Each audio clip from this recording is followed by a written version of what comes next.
Hi everybody, it's Rob and Kurt with Two Brothers Hobby. Now before us we have the Force RC Battle helicopters. Correct, these were the ones we featured on the 2010 RC Holiday Buyer's Guide. And now we're going to go ahead and go through, familiarize you with all the components, and get some flight footage and do our review of the experience when you take yourself from coaxial flight into battle scenarios. A little different way to fly. And I think one thing Rob's noticed as well as we've gone through this process, when you focus on interacting with other people while you're flying in ground targets, you forget about your piloting. The piloting starts becoming second nature. Absolutely. It really does. It's helped me tremendously. Helps with that muscle memory. So when you take your focus off, the plane's like skiing. You'll look at the tips of the skis, look down the hill, and you'll notice everything starts becoming a lot more natural. So let's go ahead and start off with the review of the ground targets. Rob, tell us about those a little bit. All right, well the ground targets are basically set up for different types of gameplay. Let me turn a unit on here. And what you'll have is the green light indicates that it'll take fire from either side, red or blue, it doesn't matter. If you cycle through the different colors, we've got the red, which will only take fire from the blue team, and then of course blue would only take fire from the red team. Correct. Now basically the way the gameplay is set up, that 3 hits indicates a kill on these targets. Okay, so 3 hits. And the base station explodes. It explodes, yeah. You get 3 explosions in a row, and that indicates, I guess, 1 point. You can look now, this is actually the IR receiver unit on the lid. So with the lid closed, of course, it wouldn't work at all. You pop the lid open, and depending on the angle you want to be able to get a clear shot from the helicopters. Now let's go ahead and talk about the helicopters. We've got the base stations down, the ground targets. These helicopters are familiar to us. They're a Horizon Hobby product. Yes. Horizon Hobby makes Force RC, which is a great thing. It's a high quality product. The MCX2 is one of the most recommended, or the most recommended coaxial helicopters that we've ever experienced. Yes. These follow suit. We've flown all 4 of these now. We've taken them up. We've gotten a feel for the sticks. Solid as a rock. Oh, very solid. And very durable. Good forward flight, absolutely. which is surprising. Now, we do have some flight footage. Yes, we do. Let's go ahead and take a look at that and get an idea of what the experience is like.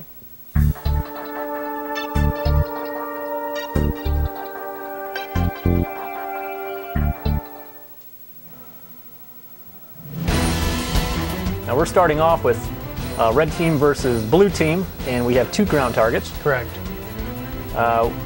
Out of view of each other. Now, one thing that we found interesting as well when you're flying is if you're defending your ground target and you receive a shot from an oncoming helicopter, if you're in the line of sight with the ground target, it'll hit you, your helicopter, and also the ground target. Correct. Yes. Now, you'll notice we have fans actually running in the video as well. Anybody that's flown a coaxial knows that fans can really affect the flight performance. Even with my inexperience with helicopters, I didn't feel the fans as much as I probably would have with earlier coaxials. Yeah, I know. In fact, I commented to you when we saw this, hey, he had the fans running, and I didn't even realize it that day. Yeah, it was amazing. They're extremely stable. Yeah. There's a little bit, I think the units compared to the MCX2 are a little bit more ruggedized. Yes. So you've got a little more durability there. And I think with the bodies on there, which helps, it's a little more mass, and the design of the overall, the main rotor blades, it's a really stable helicopter to fly. It is, and these things in the battle scenario, of course, like Kurt mentioned earlier, you're not paying attention so much to your flying as you are evading, trying to chase, and these things will take some pretty massive amount of abuse. We had blade-on-blade strikes, we had solid object strikes from ceiling height, full speed, straight into each other, mid-air collisions. One thing we notice is the bodies will pop off. Yes, they do. They'll come loose in the mount. Yeah, that's usually one of the first things you'll notice is that the body's going to pop off, which is a good thing. Absolutely. It kind of releases that inertia and avoids a major catastrophe. Some of the impact. Yeah.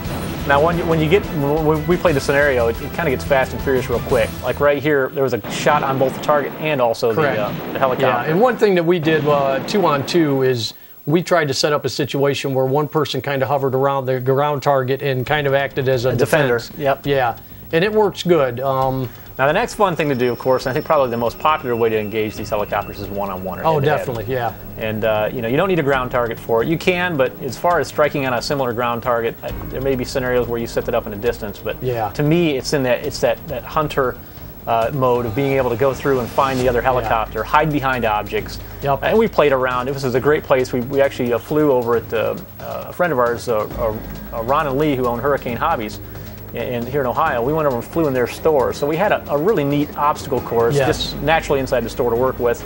Tons of boxes and aisleways to work up and down. So you can get it's kind of funny. You come around and you do get a little bit startled even when you know the guy's there. Oh, sure. It's immediately the challenge is on. You definitely get into the gameplay of it as far as the competition end of it. Absolutely. And you're doing so many things, especially as a beginner, like we mentioned earlier. Your piloting skills are improving tremendously. You're finding out just how stable these helicopters are.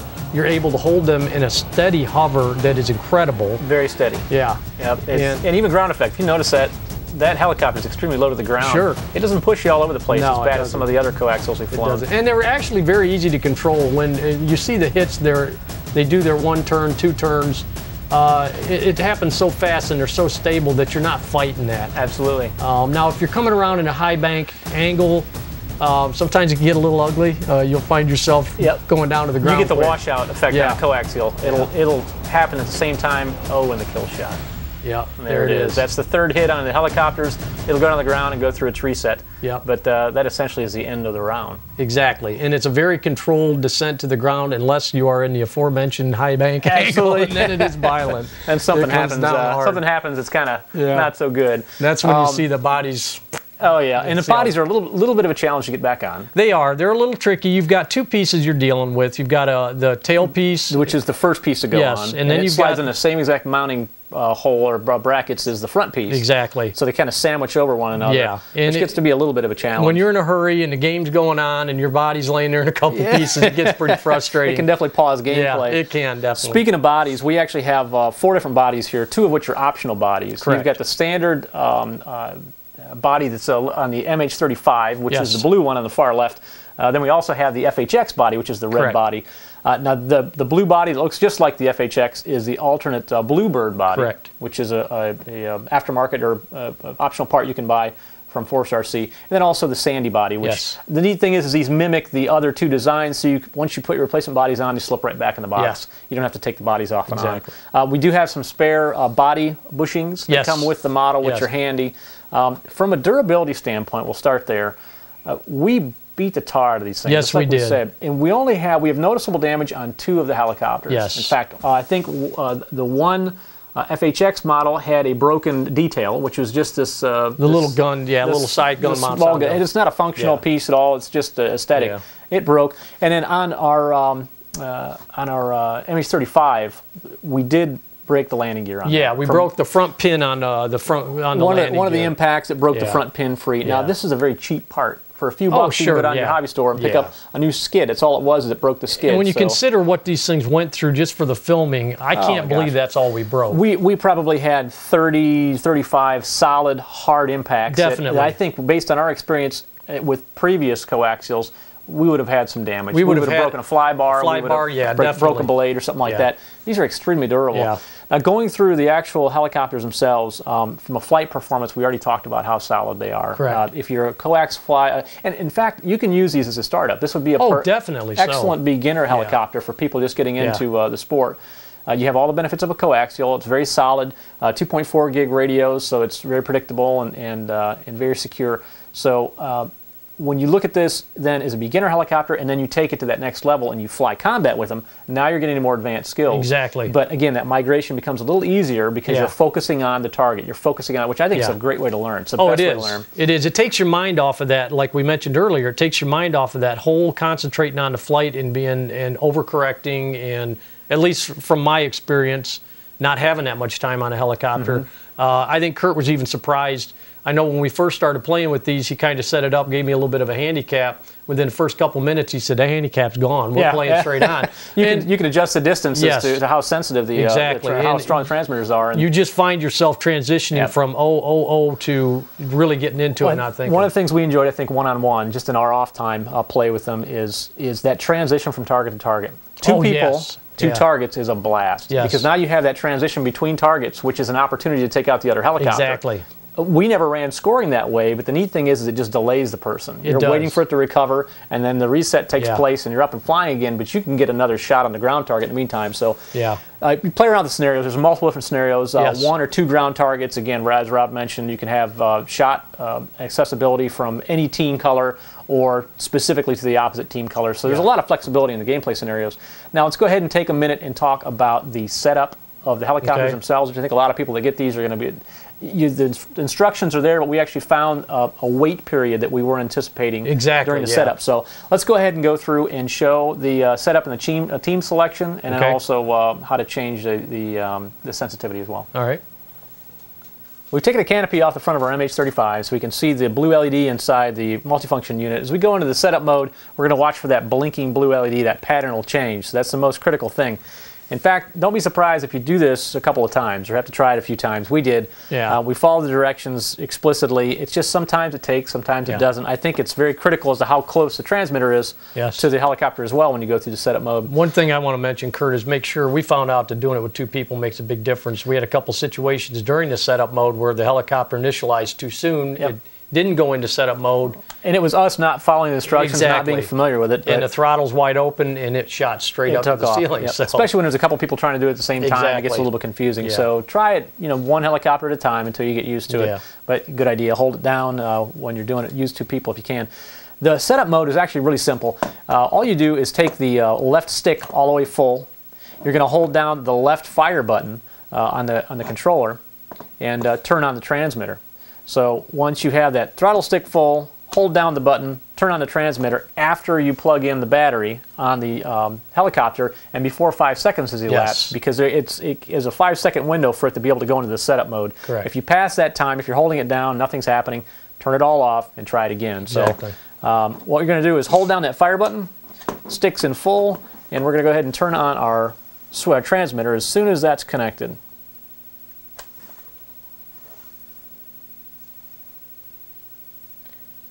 After a few seconds, we should see the... Keep holding it down, and there we go. You see the blue LED is flashing in a triple strobe sequence. Now you're in that setup mode. You also have a rapid flash on your transmitter. So now we're in that setup mode. To actually make the changes, you're going to be dealing with the left fire button, the right fire button, and also the right stick. Now the right stick allows you to go into simplify mode, which is for beginners. It reduces the rates on a helicopter a little bit, makes it a little bit easier to fly. The left trigger is going to allow you to change your team ID function to either blue, red, or green. By default, as you see here out of the box, it starts up in green mode, which is it's kind of free-for-all, or rogue as they call it. It'll accept fire from anybody, and it'll fire upon anybody. Now I'm going to change the team ID function by pressing this left trigger. That'll change the actual team ID. We're in green now. One press goes to red, another press to blue. Press it again and we start back off at green. So you can set up your unique teams as we talked about before. The right trigger sets your range limit function. So you press that once and it flashes twice. Now that indicates that it's in the short range. Press it again, a single flash on the indicator, a white LED says you're back in the long range mode. So you can always cycle back and forth between the different options on both of the trigger buttons. Now the far right stick, or the right stick, if you push down on that, you'll go into simplify mode, which allows beginners to have a little more docile aircraft. So we push that down once, and we'll hear 2 beeps from the transmitter, because it's a transmitter function. That tells us that you're in a beginner mode, or simplify mode. One more beep, or press it down again, you hear a single beep, you're into standard mode. So setting up the helicopter is pretty straightforward. Again, getting into this setup was the biggest challenge we had, and I think it was more we had the distance to the helicopter seemed to make a difference. Yes. And then just getting used to the sequence. Once you're finished with all your setup modes and everything's ready to go, I got myself on a team I want to be on. I want to be on the blue team, say. All I do is lower the stick, wait, my helicopter will initialize, and I'm ready to go. My cyclic's working, and I have throttle. So that's it. To get out of the mode, just throw the throttle back down to 0 and you're ready to go. We've had our chance to play with the Force RC helicopters. And getting the helicopter platform itself, we anticipated we were in for a very solid, reliable model, which it didn't disappoint at all. No, not at all. It completely fits the bill. They're very, very nice helicopters from Horizon. It's what we've grown to expect with the MCX family of products. Correct. So the helicopters are sure to please, just from a helicopter itself. So then we look at the gameplay. It kind of put a completely different spin. What stands out in your mind from of our typical 5x5 review? We're not going to go through that process because this is really more about the battle scenarios and what the experience is like. What stands out in your mind from the entire model standpoint, though? Well, I think the biggest thing is, one, it's not a toy. It doesn't. At no point during the review, when we were flying them or anything like that, did we feel that this was, this is marginal. Like they compromised somewhere to be able to bring in the gameplay. And they didn't. They've offered so many new things with the helicopter itself. As far as the Simplify, that makes a big difference. Somebody brand new, never flown a helicopter before, I think could actually have fun with these in the gameplay itself. The durability, that amazed me more than anything. I have crashed my coaxial a few times and done damage to it. Never as hard as we crashed these, though. No, not at all. I mean, we had blade-on-blade strikes, which are about the most violent impact you're going to get.